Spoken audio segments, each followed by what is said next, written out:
All right, gentlemen, I want to get into something that we all have in common, which is women. All right. I got it. I got to because and especially for you, Funnel Doc, man, you're a lot. Not that you're a lot older. I'm not trying to call you a Yeah, fucking. no, it's all good, man. I am older. It's all good. But like maybe you can share something for the high class males who are building and growing their wealth right now, and it's like the Sure. women are coming, like the women are there, and I heard it's in a book, The Unplugged Alpha, right? And it's like Read it. sexual market value, right? Totally. Increases at 35. It's right around that sweet spot of 21 for women, right? Is that the red pill? That is the red pill. Oh, he's got the red pill in his arm. Literally tattooed on my fucking. I just got divorced 2 years ago, and this is my first tattoo I got afterwards, man, because I was reading all that. I was following, Kevin Samuels, all that. Because here's the deal, man. Kevin Samuels, rest in peace. He died. Yeah, ripped Kevin, man. I am a little bit older, but also I was coming into a lot of money, and it's one of the scariest things you can be. I got a divorce, and now all of a sudden I'm like, okay, are chicks into me because I've got money, because I've got status, because of what? Because I realize guys' value when they first start out sucks. When you're that 21-year-old or 20-year-old and you're, working at McDonald's or whatever your job is, or just starting out your entrepreneur journey, you don't have a lot of value right now unless you happen to be some hot dude that's completely ripped. And even that only lasts so long. Women are the complete opposite way, where women, when they're younger, have more value. And as they get older, think of it like a stock. All of a sudden that stock that's worth hundreds of dollars, by the time she hits 40, is now a penny stock, where the entrepreneur, the guys watching this, you're a fucking penny stock when you start out, bro. But guess what? You now have been able to gain equity and grow. And now all of a sudden, when you hit usually around 25, 35-ish, right around there, you're going to have all your businesses lined up. You're going to have your income lined up. Now you are the prize, man. You are the thing to be hunted. Don't let these women flip it on you, because if you get in the wrong area, in the wrong crowd, these women nowadays, they train each other on fucking TikTok how to take advantage of your ass, bro. It is crazy. You know what? That's such an important point. I want to tag on to that, right? I'm sure you know Andrew Tate, right? Oh yeah. You like Andrew Tate? I like Andrew. I think he goes a little extreme. Well, here's the thing too. Like, people say he's misogynistic sometimes, but like, if you look up misogynistic, the term is like hate towards women. And realistically, I don't see much coming out of him hate towards women. He just has an expectation of what he wants from his women. It's really weird, because it's totally okay for a woman to say, I want to do 6'5", who's in shape, who makes at least 100K, who blah, blah, blah. But when guys come out, that's okay for women to have those preferences. But if a guy comes out and he's like, I want my girl to be 25, 28 years old. I want her to be super hot, not have banged a bunch of dudes, not have kids. Now we're all of a sudden the dickheads because our preferences don't line up with what their preferences are. Well, you know what? The reason why I bring it up is because what we were just talking about a moment ago, how men have to build themselves up at first. And then we do hit that point to where we kind of ferment like a fine wine from there. Whereas with women, it's reverse aging, if you will. Totally. Reverse, yeah, right. So like it's like chess, right? And that's why I bring it up, because he has this great analogy, right? He says men are like the king piece on the chessboard. It's one square at a time. You bust your ass, eventually you get on the yacht. Right? Women, they're like queens. They could zip across the board. They get on the yacht without doing the same work in that time frame. So it's such an important perspective, and it does beat up a lot of men. And it's also important for obviously like the women too to have that perception too. Like, hey, look, like if you're gonna have expectations and standards when it comes to dating, like, sure, we should all have them, but just make sure it's realistic with who you are and what you have to offer in the dating marketplace, right? Take that deep evaluation of yourself and see, is it really congruent with the men's perception, right, with my actual value in the marketplace, right? It's such an important thing, and it's a funny paradigm, like you said, like that double standard with expectations, right? And it's so funny too, because the internet's totally fucked up dating. It's totally fucked dating up, because Instagram ruined everything. Dude, if you are messing with a chick and she's on Insta or TikTok or anything, and you don't think that she's getting hit up by 20, 50, 100 dudes a fucking day? A day. That's right. A day, a fucking day. Because here's the deal. That hot chick in Idaho that had, like, she was in a small town, only had access to the dudes around her originally. Now she's getting hit up by fucking rappers, NBA players, all these other, because she's hot as fuck and she's in her fucking prime right now, dude, at 25, looking all good, sticking her ass out on Instagram. And So then truth, the average everyday guy, no chance against him. the average everyday guy's got no chance because what does he have to offer? I mean, the guy's probably broke with less than 10K in his account, right? But then I would also say this. Here's the caveat to that. If you're a fucking 25-year-old man and you're broke, you better fucking work on yourself. I don't care if your chick left you and she went and married a millionaire, because he may not be able to maintain and keep that wealth several years later. All right. So if you're 25 years old, you're in your early 20s, keep working on yourself, work day and fucking night, build your wealth, get in the gym, money, game, and muscle.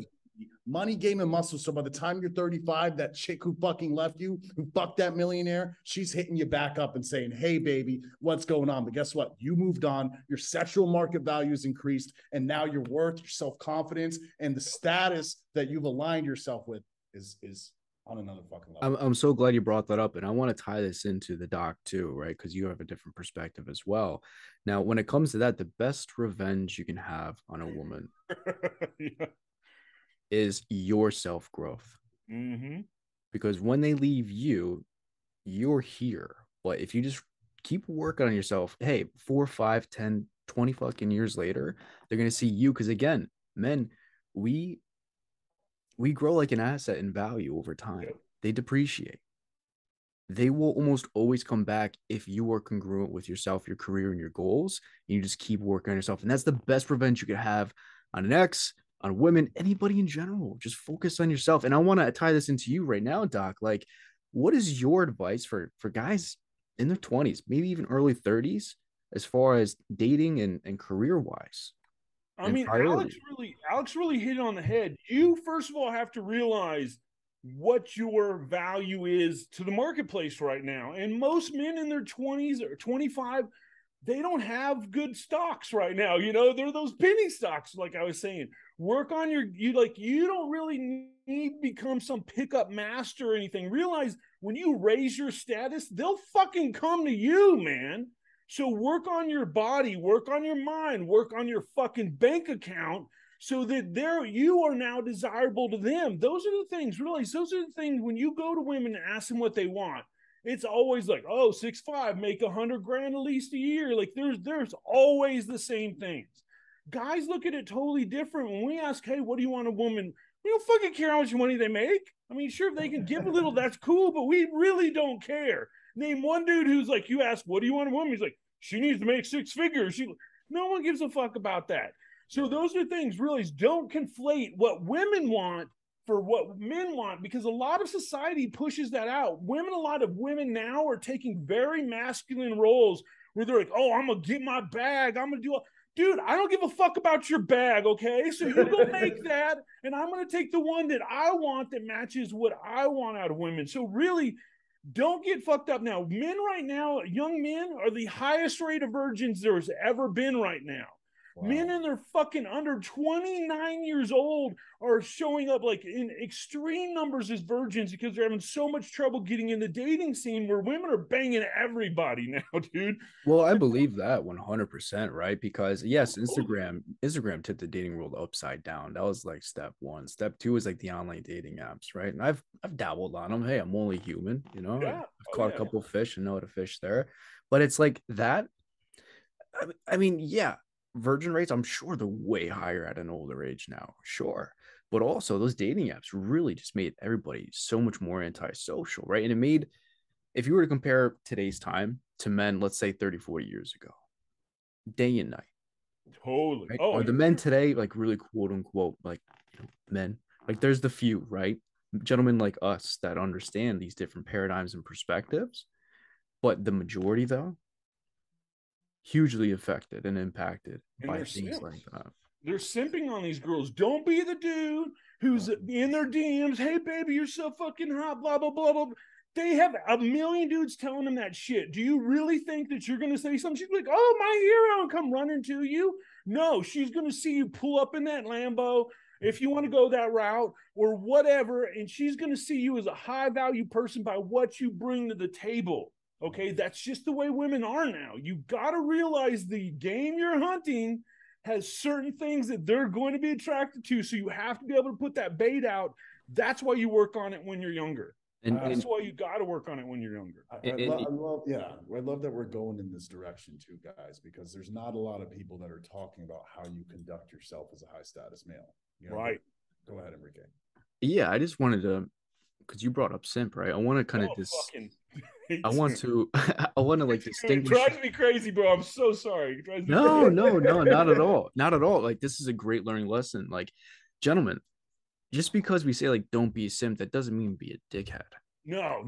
Like, there's a fine line to cross. Like, being a simp and being a gentleman are two very different things, right? Like, as a gentleman, like, I will open the door for a woman on a date, car, restaurant, whatever. I always cover the bill. I never insinuate, make them feel weird, or expect them to split the bill. Never. Because there's two things that women hate that will turn a woman off of a man, right? And one, that's being frugal with money.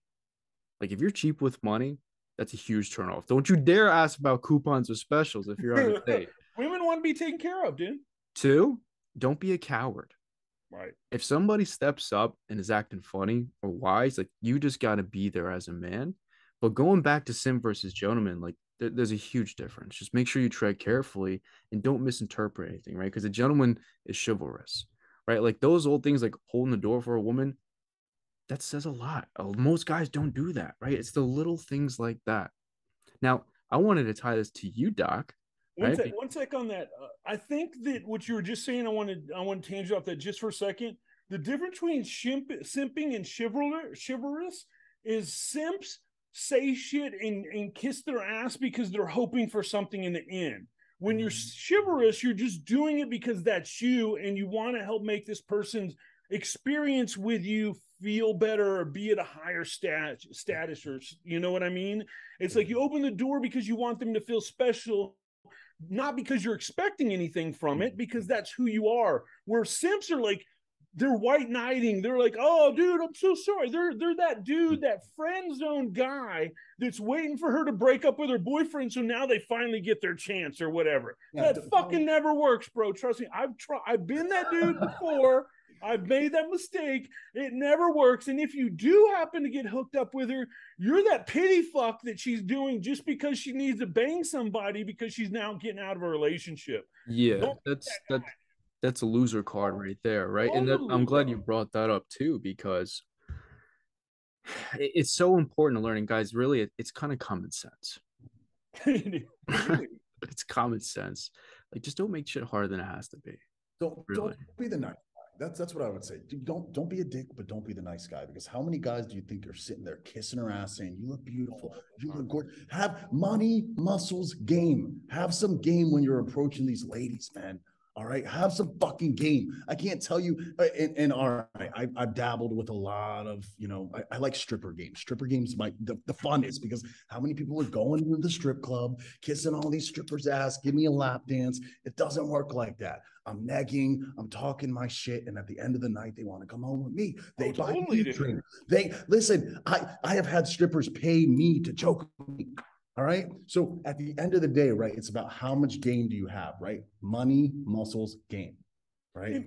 Even on game, Alex, though, just having the fucking confidence to go up to a woman so often is enough to sometimes more. And with that attitude, with the attitude of, hey, here's what I'm fucking bringing, again, not just, hi, darling, how you doing? You want to dance? No, fucking, you roll up there like a fucking man. If I allow you to fuck me, all right? Right, exactly. You're the fucking prize, guys. When you get that status, when you get the muscle, we get the money. When you get the status, you become the prize. That's why you have to work at that shit so much harder when you're younger.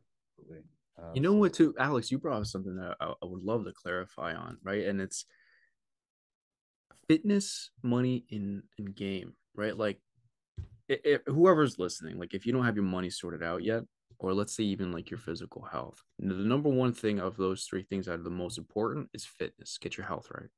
Totally. By far, first priority should be that. Second one, get your money right. Okay, because the women are come eventually, and that really shouldn't be priority if you're at that point in life. Like, get your body right, get in shape, feel good, get your money right. All right, get suited when it comes to finances, because you, as a man, it's our duty to provide and to 100%. protect. And then the women will come. Then you learn the game. Right? Totally. And if you got the money down, cool. Get in the game. Get in shape. Mm-hmm.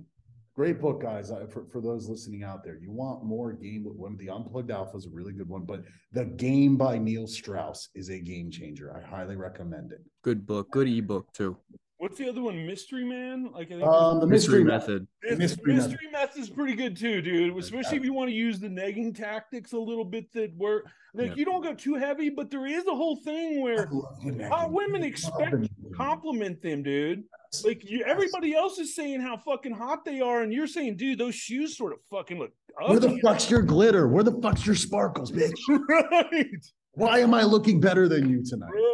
And what's your name? Oh my God. Why are you asking cop questions? You know what's a funny one that's like after you've been, fooling around with them for a little while, is like if you're just chilling on the couch or whatever and just look over and say, huh, and just look away. She'll be like, what? Nothing. No, what? Oh man. I didn't realize your eyes were that far apart, but it's nothing. Maybe it's just the makeup. I don't know. That will fuck with them on a psychological level. It's very toxic, right? But it fucks with them, and it reminds them though, like, hey, you're not this hot IG chick, but everyone thinks you are. Like, just it's a good reality check. And honestly, as humans, we all need reality checks. Yeah, for sure.